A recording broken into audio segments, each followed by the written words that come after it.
Hey guys, Adam and Aaron here. We are going to do another session training you on contracts today. We are specifically going to talk about the residential sales contract, RES 2000. And go ahead if you can, if you've got your laptop, go on Transaction Desk and pull up a copy of this, or if you have a blank copy, get it in front of you, because we're just going to go through and kind of reference some points here. We are not going to read everything word for word, but we're going to go through the contract as if you were going through it with a buyer. So we're going to jump right into it. So this is extremely important to know, because every time you have a buyer who wants to purchase a home, this is the form you're going to use. And every time you have a seller and you receive an offer, this is the form that it's going to come in on. So it's an 8-page document. Like Aaron said, there's 475 lines. We're going to start on line number 1. Good start. Okay, so obviously residential sale contract. At the top, you're just going to see a space for the buyer's name. Make sure that the buyer's name is written correctly as far as how they want to take title. Otherwise, you will have to do an addendum later on to correct it. So it saves you paperwork in the future if you make sure that husband and wife or whoever it is, it's written correctly on how they're going to take title. Section number 1, property. This is, you're just going to put the address there. And if you're online and you're doing it, there's blanks and where you can write them in, as you can see. Otherwise, you can't handwrite it in. So number 2 talks about inclusions and exclusions. Essentially, these are the things that you want to convey with the property on the inclusion side, or if there are some things that you want the sellers to take with them when they leave. So it gives some examples, some access to the property, exterior, electrical, most commonly we see you put the refrigerator on there, or if they want the washer and dryer, or if they want the hot tub, or if they want something like this. To note, what we always recommend is after you list the items that you want included, so on line 18, make sure you put on there at no value, because a lender a lot of times will throw a fit about putting a dollar amount or loaning essentially on that property. And then excluded on line 19 and 20, we don't see this as often, but if there's like a broken down pool in the backyard that you want them to take with them, or if there's a piece of machinery or something like that you want them, doghouse, you want them to take it with them, that's where you would write that on there.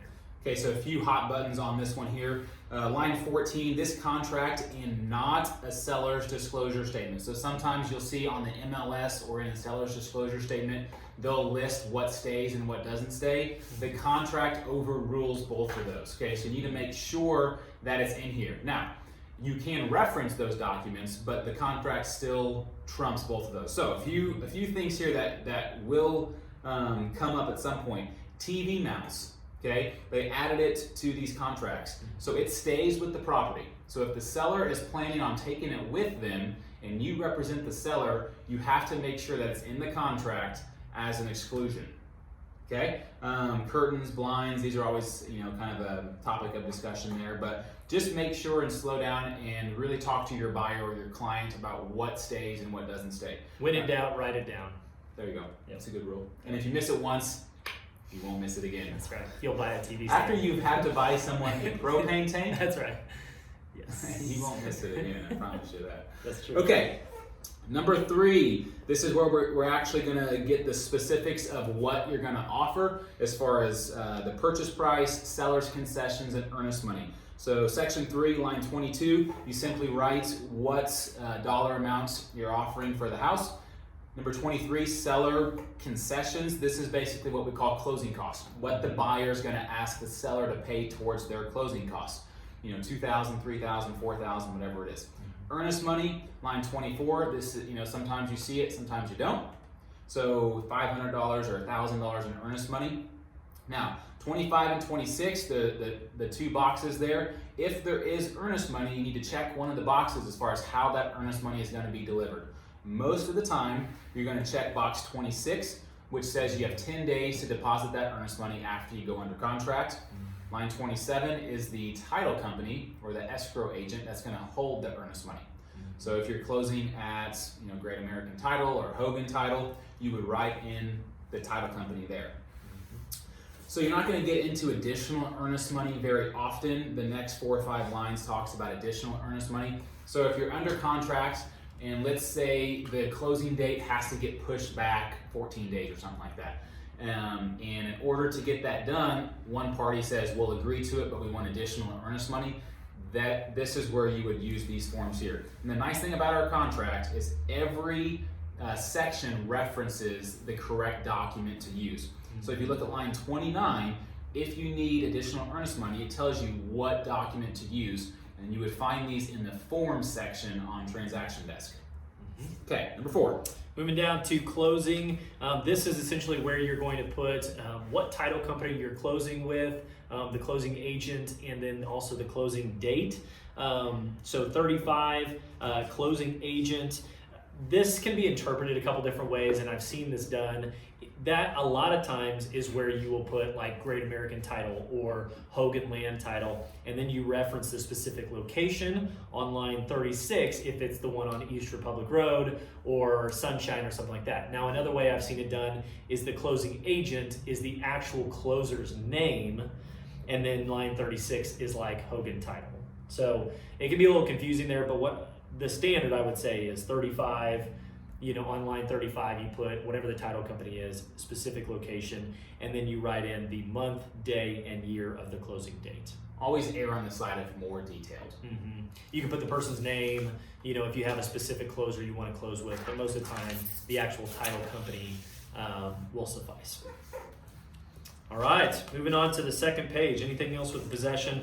There's additional things, if there's additional riders, which we'll get into, but we'll move on to the second page, number 5. Yeah, we're just going to try and obviously cover the really hot buttons here.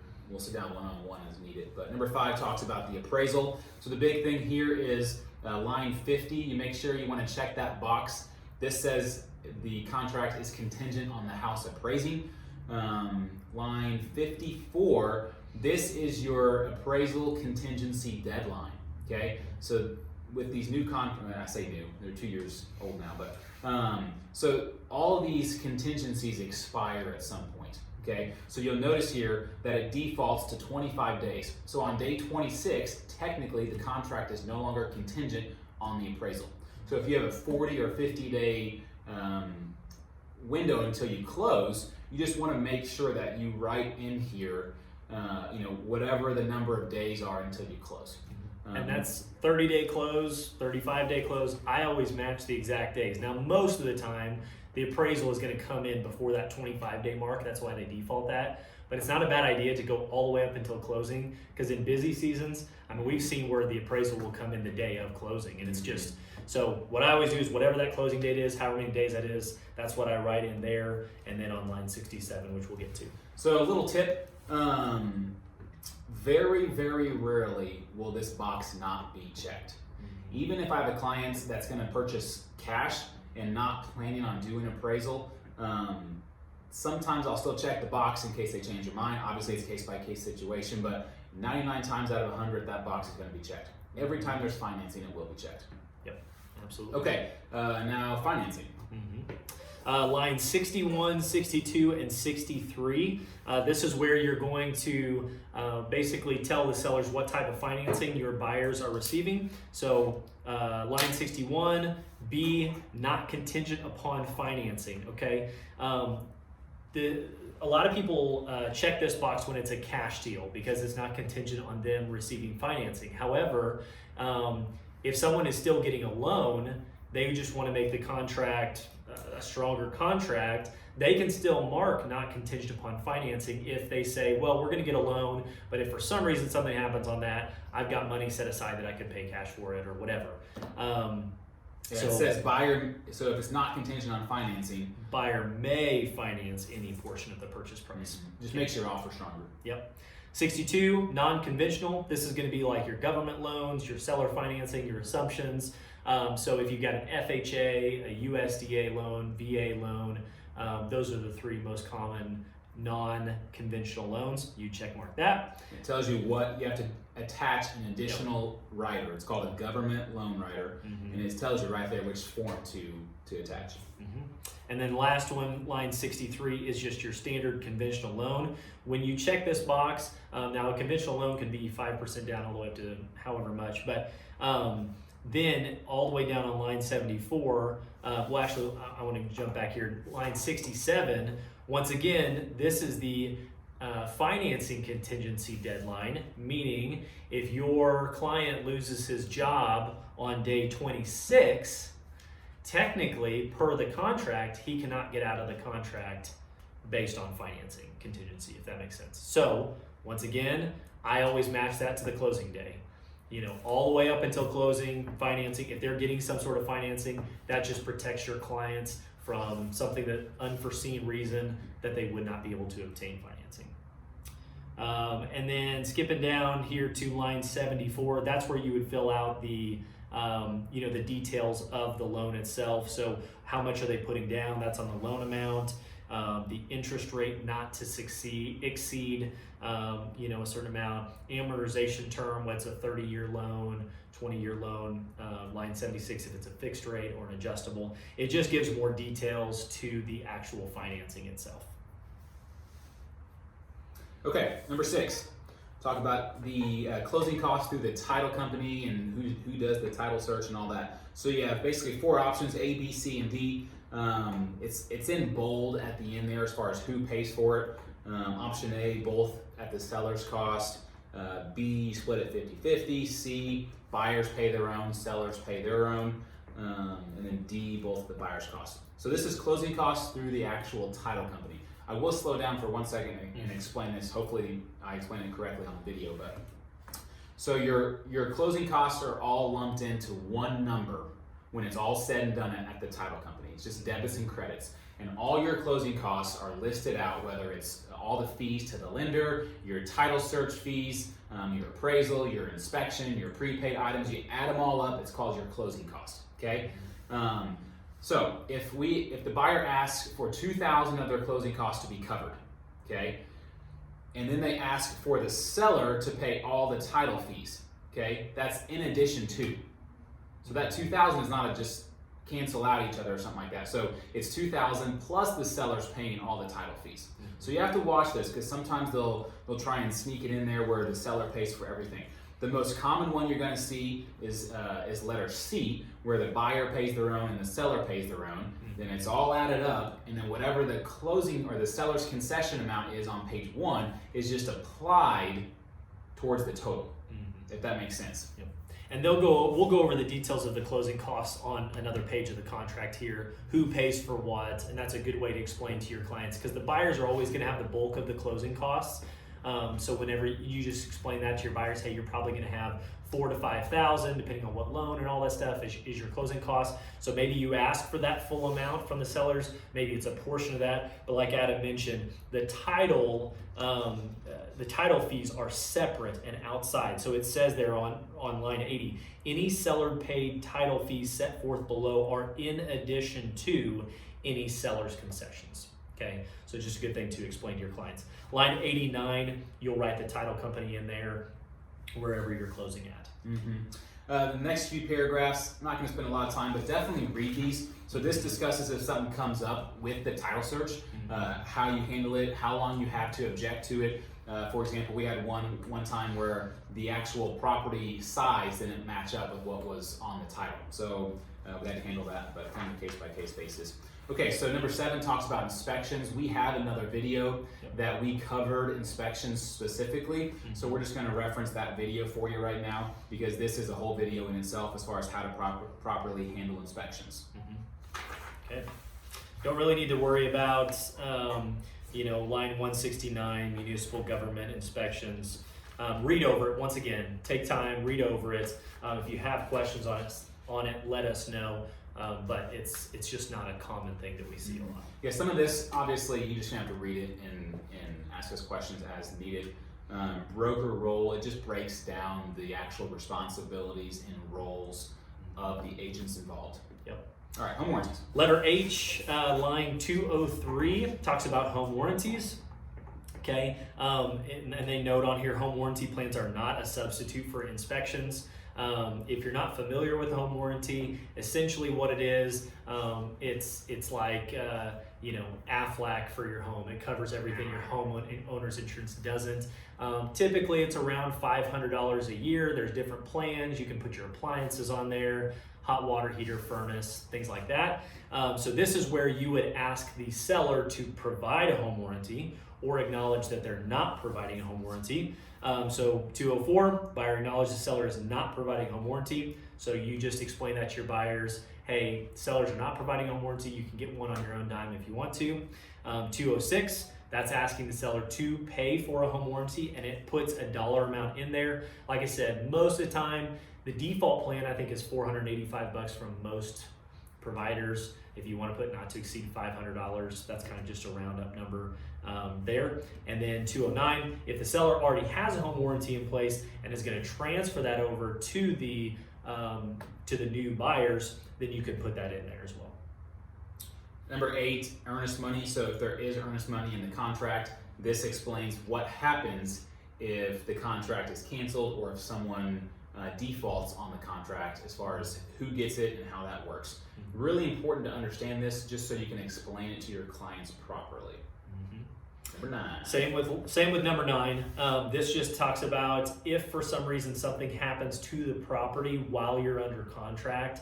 It goes over sometimes the insurance can kick in and cover some of the repairs before closing. Once again, not a super common thing, but good to know about. Important to read. And some of the stuff as it comes up, just come talk to us. All right, like Aaron said earlier, number 10, this actually breaks down all of the closing costs. I'm not going to go through all these with you, you're just going to have to read through them. But like you said, most of the closing costs are on the responsibility of the buyer. Okay, the seller's closing costs outside of realtor fees are typically between $400 and $500. Depends on what title company, depends on the contract price. But it's important that you get really good at explaining this so your clients understand it in a way that it doesn't come back and they say, well, I didn't realize that's what it meant. So really slowing down. What I'd recommend is getting some settlement statements from closings that have happened and actually just look at them line for line, the debits, the credits, how it works. Really familiarize yourself with this process. And line 281 talks about the prorated items. That's something good to understand too with taxes and insurance, how that's broken down for each party depending on how long they've lived there and things like that when the closing is. Number 11 talks about binding effect, signability, 1031. So 1031s, we're not going to get into that, but essentially it's with investors.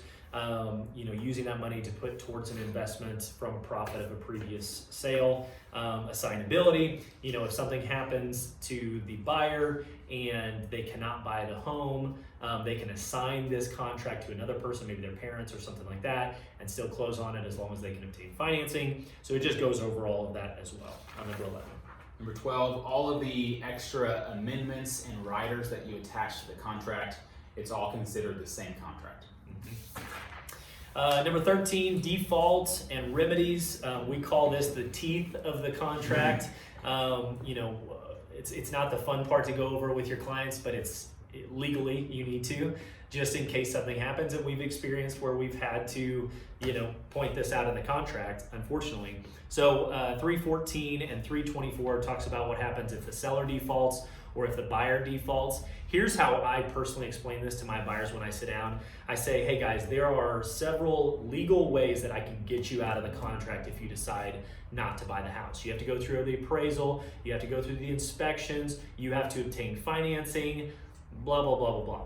But if we just get down to it on the day of closing and you get cold feet and you change your mind, there's not really much I can do for you. The sellers can sue you. It becomes a nasty deal. So just explaining that to them, what happens, and you can read through those lines. And the same goes for the seller. If you get all the way down to it, your buyer has done everything contractually, and the sellers just say, we've decided we want to give this to our children or whatever, they default on the contract. Legally, you can get attorneys involved. Once again, it's kind of a nasty thing. We never want to see that happen, but we have seen it happen in the past, so it's good to go over that with them. The goal is to not get to this point. That's right. Yep. Absolutely. Okay, let's do 15. Seller's disclosure statements. Guys, I mean, read it. It's pretty self-explanatory. Mm-hmm. Either you have them or you don't. If you don't, you can request them. Mm-hmm. And then you look at all the blanks there as far as if you get the seller's disclosures after you go under contract, the buyer can review them and still decide if they want to move forward with the deal or not. Mm-hmm. So again, just read those out there, or read them, and it'll make sense to you. Yep. Lead-based paint. You know, if there is a lead-based paint disclosure, then you just attach that with the seller's disclosures. 17, walkthrough verification. The buyer does have the right and the option to do a final walkthrough to make sure all the repairs are done, make sure the home is in the same conditions when they first saw it. It's important to set proper expectations at this point as well, because when a house is empty and vacant, you see all the flaws. So the first time you walk through it, they have furniture, they have rugs, and then when all that's removed, you see the dings and the dents in the walls and the scratches on the floor. So setting the proper expectations for your clients is really important during this process as well. Mm-hmm. Number 18 talks about signatures. Everything has to be signed. You can go back and forth verbally with negotiations, but at the end of the day, everything has to be signed. You can use the electronic signature service. Governing law, construction, we don't really deal with that. It's just legal jargon and language there. Mm-hmm. Yep. Again, next page here, we're getting towards the signature page. Let's do, again, 2020, it's one of those things where everything has deadlines. Mm-hmm. Have to give notice to the seller or buyer before anything happens, before anyone goes in the house, things like that. But 21, this is all of the additional riders that you can attach to the contract. Government loan riders, contingency for closing a buyer's existing property, backup contracts, or if there's just something else, you can write it in. They have the blanks there. Mm-hmm. And again, they reference the right form to use in each section. 22, special agreements. This is where you write in anything that is not covered up to this point. Sometimes in what the buyer's asking for on page 1 in the included section, you don't have enough room, so you can add it here. Yep. There's we've seen everything in this section. So whatever you want to write in there, as long as all parties agree to it, you're good to go. Mm-hmm. 23 talks about if you have any relation to the buyer or the seller, if you are a party of the transaction. So if you're the one who's buying the house, you have to mark that and let them know. Number 24, source of broker compensation. This is who is paying for the commissions. Most of the time, just the seller box is checked. However, if you are charging a base fee, you can also check buyer and seller, because the buyer is then awarding you some sort of compensation. 25, broker relationship. It basically says that they've seen the broker disclosure form. They understand what their relationship is with you. So if you represent just them, you are a limited agent. If you represent both parties, you're a dual agent, and it just goes over that. 414 through 428. Obviously, you're just going to check the appropriate boxes here as far as how you represent your client in the transaction. The bottom there is where you sign as the agent, fill in all the lines, all the details there. The top of page 8, some government disclosures here. 26, 27, 28, 29, they're all disclosures there that have to be in the contract. 30 is the deadline that they have to accept the offer. This is actually the time that they have to respond. Again, technically when this time is up, the offer has expired. Sometimes you will get in situations where they're not able to respond in time. They send you an email, it's done verbally. Sometimes you'll see it crossed out and initialed. And anything can be done as long as all parties agree to it. But you also don't want to offer sitting out there forever. So put some sort of deadline on there is what we recommend. Yep. And then that's pretty much wrapping that up. 460, that's where you have your buyers sign and print and date. And then obviously, you can kind of see on the right-hand side how things are handled. If the seller accepts your offer, they just sign those top 2 lines. If they reject the offer, meaning they're just not even going to deal with it, they either wait until your deadline expires, or they initial on 471 where they reject the offer. If they're going to give you a counter offer, they will initial 472. They will not sign 460 and 463. They'll just initial and then include their counter offer, whatever they're countering. And then that's pretty much it on these contracts. The big thing I would tell you is familiarize yourself very well with this contract, because like Adam said, this is really probably the most important contract that we deal with, because it's what you're going to write for your buyers, it's what you're going to receive if you have sellers. Understanding each paragraph, what are the things to look for when you're presenting it to your clients. And what I would do is just practice running through it. Practice with your spouse. You can come practice with us. You can obviously, join us if we're going to be writing an offer, so you can see how we go through it. But this is a legally binding contract between two parties, and then you are facilitating that. So it is very important for you to understand it and check the right boxes, fill in the information that's needed. Yeah, make sure you read it. Mm-hmm. Most agents have never read it cover to cover. Mm-hmm. So really slow down and read it, and you have to get to the point where you can explain it. Mm-hmm. And they're going to have questions, and you knowing the contracts is extremely important, like Aaron said. So, all right, that's it for contract training on the residential sales contract. If you have any additional questions on this, please let us know. There's also some training videos I know online on Transaction Desk as well, but we'd love to help you.